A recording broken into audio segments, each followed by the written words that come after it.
बूढ़े बाप के नालायक बेटे की ज्ञानवर्धक कहानी आपकी आंखें नम कर देगी। जय श्री कृष्ण मित्रों, सनातन सच्चा ज्ञान यूट्यूब चैनल में एक बार आपका पुनः स्वागत है।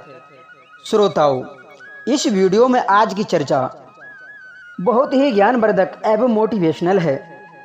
अर्थात ये कहानी आपके भविष्य में बहुत काम आने वाली है।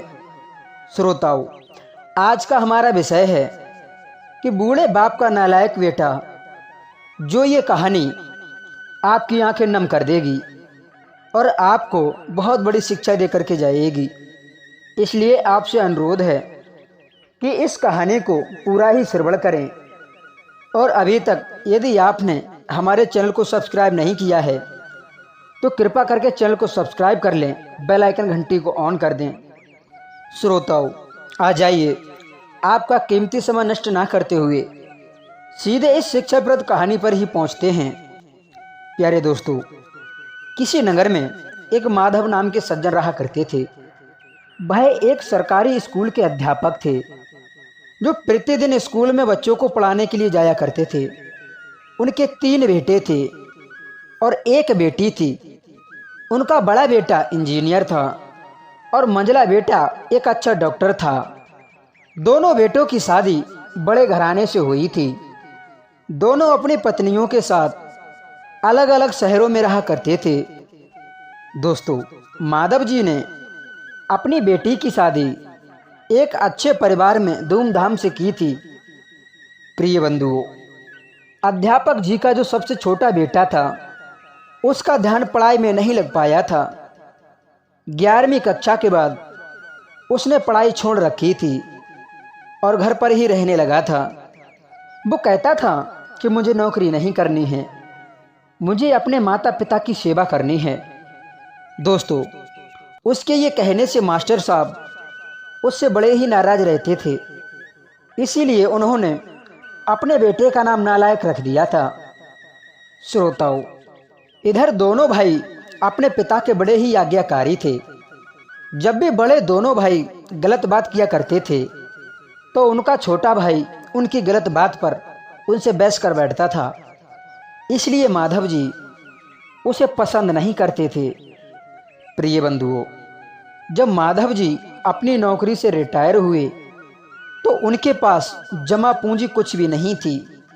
सारी बचत दोनों बच्चों की उच्च शिक्षा में और बेटी की शादी में खर्च हो गई थी।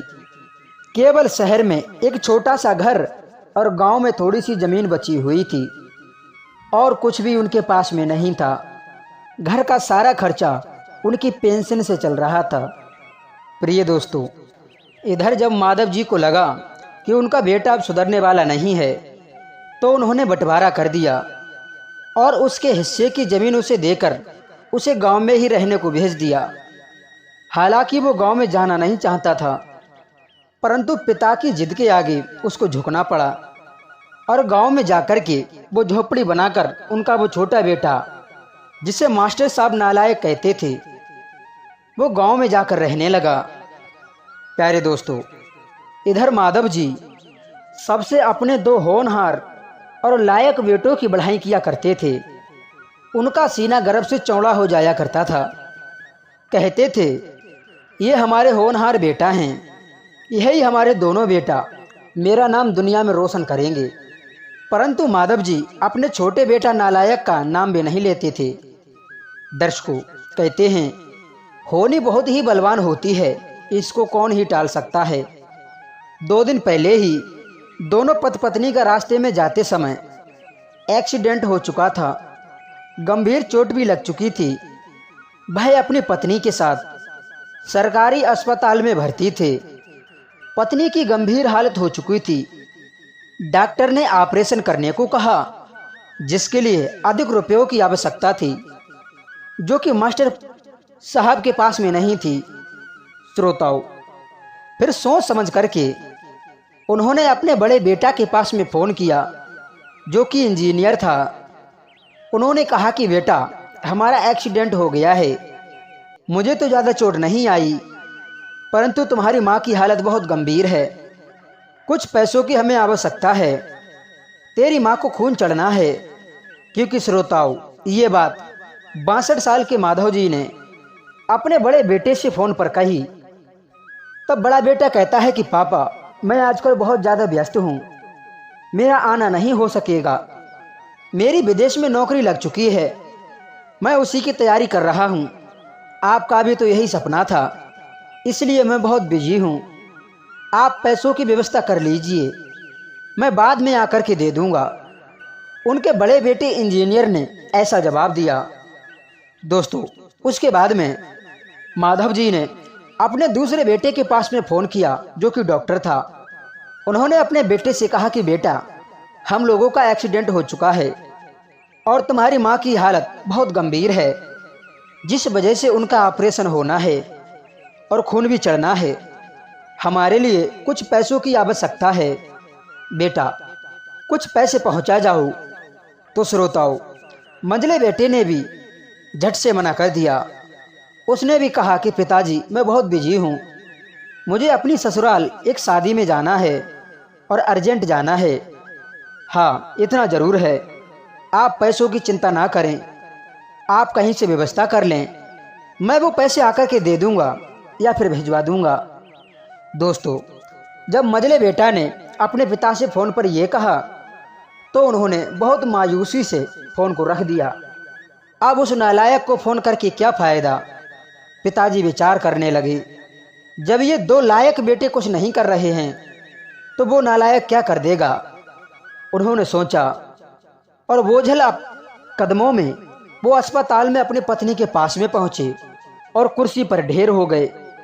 उनको पुरानी बातें याद आने लगी, विचार करने लगे, कहाँ हमारी सारी उम्मीदें, सारे सपने अपने दोनों बड़े बेटों के ऊपर थीं, लेकिन जब आज हमारे ऊपर खराब वक्त आया है तो हमारे दोनों बेटों ने हमसे मना कर दिया और अपने को बिजी बता दिया। इनको अपने माता पिता का कोई ख्याल नहीं है। इनकी माँ गंभीर हालत में अस्पताल में पड़ी है और दोनों बेटे बिजी हैं। कोई विदेश जाना चाहता है, कोई ससुराल जाना चाहता है। सारी जिंदगी की कमाई हमने इन दोनों के ऊपर न्यौछावर कर दी, ख़त्म कर दी इनको कामयाब बनाने के लिए। लेकिन जब ये कामयाब हो गए तो आज हम लोगों पर वक्त देख करके ये दोनों बहाना बना गए, अपने को बिजी बता दिया। श्रोताओं, ये विचार उस माधव मास्टर के दिमाग में आने लगे और फिर वह एक कुर्सी पर अपना सर नीचे को झुका करके आंखें बंद करके लेट गए। अर्थात पुरानी बातों को वो याद करते करते उसी कुर्सी पर वो सो गए।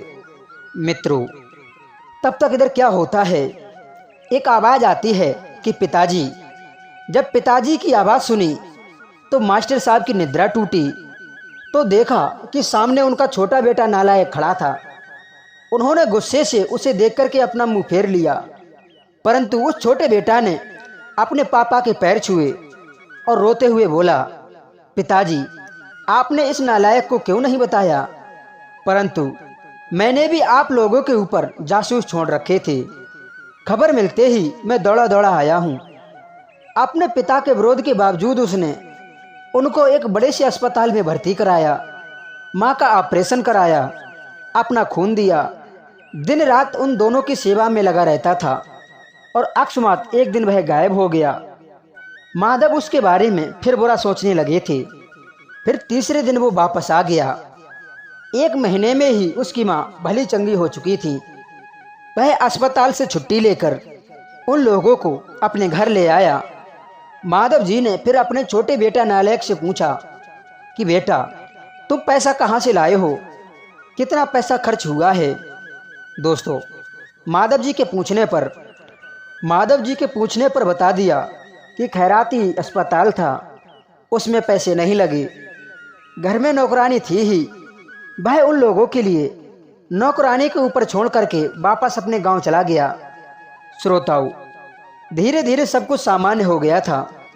एक दिन यूं ही उनके मन में विचार आया कि उस नालायक की खबर ले ली जाए। दोस्तों, दोनों जब अपने नालायक बेटा की खबर लेने के लिए, उससे मिलने के लिए गांव में पहुंचते हैं। गांव के खेत पर जब पहुंचे तो झोपड़ी में ताला देख करके वो चौंक गए। उसके खेत में काम कर रहे एक आदमी से जाकर के पूछा, और कहा कि ये खेत अब मेरे हैं। जवाब दिया, क्या? परंतु ये खेत तो मेरा है। मास्टर साहब को सुनकर के बहुत आश्चर्य हुआ। मास्टर साहब कहने लगे कि ये खेत तुम्हारे कैसे हुए? तो उसने जवाब दिया, ये तुम्हारे छोटे बेटा नालायक ने ही हमारे अपना खेत बेच दिया है। उसने कहा था उसकी माँ की तबीयत बहुत खराब थी, उसके पास में पैसे नहीं थे, तो उसने अपने सारे खेत बेच दिए और फिर वह रोजी रोटी की तलाश में दूसरे शहर में चला गया। बस केवल ये झोपड़ी उसके पास में रह गई है, ये रही उसकी चाबी। उस आदमी ने ऐसा कहते हुए वो चाबी नालायक के पिता को दे दी। फिर वो दोनों झोपड़ी में दाखिल हुए। फिर वह दोनों उस झोपड़ी में दाखिल हुए तो बरबस उस नालायक की याद आ गई। टेबल पर पड़ा लिफाफा उन्होंने खोलकर देखा तो उसमें रखा अस्पताल का 9 लाख का बिल। उस बिल को पढ़ करके वो दोनों एकदम से परेशान हो गए, एकदम हक्के बक्के से रह गए। उन्होंने अपनी पत्नी से कहा, जानकी, तुम्हारा बेटा नालायक तो था ही, परंतु झूठा भी है। अचानक उनकी आंखों में आंसू गिरने लगे और फिर वो जोर से चिल्लाई, तू कहाँ चला गया नालायक बेटा? अपने पिताजी को छोड़ करके एक बार तू वापस आ जा, फिर मैं तेरे लिए कहीं नहीं जाने दूंगा। उनकी पत्नी के भी आंसू बह रहे थे और माधव जी को इंतजार था अपने नालायक बेटे को अपने गले से लगाने का। सचमुच बहुत नालायक था वो। श्रोताओं, अब दोनों पति पत्नी अपने नालायक बेटा की याद करने लगे और रोने लगी और उसके आने का इंतजार करने लगे। वो सोचने लगे, हमारे बुरे वक्त में मेरा नालायक बेटा ही काम आया है। मेरे लिए इसने अपनी सारी ज़मीन बेच दी, अपने बच्चों की, अपने परिवार की इसने बिल्कुल भी परवाह नहीं की, अपनी बीवी की इसने परवाह नहीं की। धन्य है मेरे लाल, जिसको मैं नालायक समझता था, आज मेरे बुरे समय में मेरा वही नालायक बेटा मेरे काम आया है। यह सोच करके वो दोनों पति पत्नी बुरी तरीक़ा से उसी झोपड़ी में रोने लगे और उसके आने का इंतजार करने लगे और बार बार यही कहते हैं कि हे मेरे पुत्र, एक बार आ जा, तुझे गले लगाने को मन कर रहा है। तो दोस्तों, ये थी कहानी एक बूढ़े माता पिता के नालायक बेटा की। जिस कहानी को आपने सुना तो आपकी आंखें अवश्य ही नम हो गई होंगी। तो दोस्तों, ये कहानी हमारे लिए ये सिखाती है कि हम अपने घर परिवार में किसी भी सदस्य को नालायक समझते हैं, उसको भला बुरा कहते रहते हैं। वो सदस्य चाहे भाई हो, चाहे पुत्र हो, चाहे वो कोई भी हो, लेकिन वही सदस्य बुरे समय में एक दिन काम आता है। जो बूढ़े माता पिता अपने छोटे पुत्र को नालायक समझते थे और जब उनके ऊपर बुरा समय आया तो वही नालायक बेटा ही काम आया। तो दोस्तों, ये कहानी हमको ये सीख देती है कि अपने घर परिवार में किसी भी सदस्य को नालायक नहीं समझना चाहिए और उसको भला बुरा नहीं कहना चाहिए। पता नहीं कौन सा ऐसा वक्त आ जाए जो तुम्हारे अच्छे लोग हैं वो कब तुम्हारा साथ छोड़ दें, लेकिन वक्त में वही नालायक इंसान ही तुम्हारे काम आएगा जो बूढ़े माता पिता का नालायक बेटा काम आया था। श्रोताओं, ये कहानी हमें यही सीख देती है कि किसी भी इंसान को घर परिवार में भला बुरा अर्थात नालायक नहीं कहना चाहिए। तो मित्रों, कैसी लगी ये कहानी वो कमेंट सेक्शन के माध्यम से हमारे लिए अपनी राय अवश्य देना। हम आपको मिलते हैं एक नई ज्ञान चर्चा के साथ नेक्स्ट वीडियो में। एक अनुरोध और है आपसे, यदि आपने अभी तक चैनल को सब्सक्राइब नहीं किया है तो कृपया करके चैनल को सब्सक्राइब कर लें और इस कहानी को अपने मित्र, परिवार एवं दोस्तों में शेयर जरूर कर दें। तो सभी श्रोताओं को बहुत बहुत धन्यवाद। जय श्री कृष्ण, राधे राधे।